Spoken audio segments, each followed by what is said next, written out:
Sveiki, rūpindamėsi jūsų duomenų saugumu, pristatome ir primename papildomai apie galimybę paskyroje aktyvuoti 2 faktorių autentifikacijos funkciją.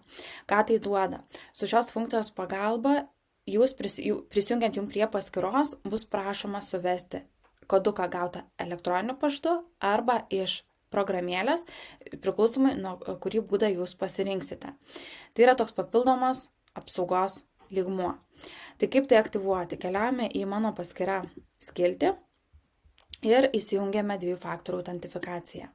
Jeigu jau prie paskyros esat prisijungę kuris laikas dienoje, tai tikėtina paprašys jūsų dar suvesti ir paskyros slaptažodį, kitu atveju matysite šį langą.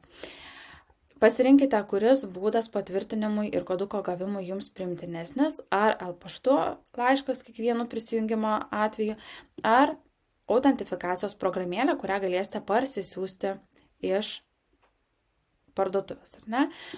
Ir pasirinkus vieną iš variantų, paspaudžiame gauti kodą, parsisiunčiame atkūrimo kodukus, jie bus kaip atsarginiai kodai, jeigu kažkas nutiktų su jūsų 2 faktorių autentifikavimu, ar koduko negautumėt, ar programėlė neveiktų, tai jie kaip atsarginiai. Gavus koduką, įsivedame koduką iš elektroninio pašto ir įkeliame į savo paskyrą. Patvirtiname ir nuo šio momento jums prisijungiant bus reikalinga suvesti papildomą kodą, kurį jūs gausit pasirinktų metodų.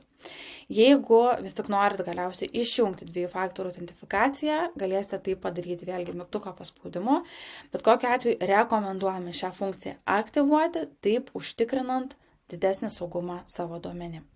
Tai linkime gero naudojimo, kilus klausimam kreipkitės.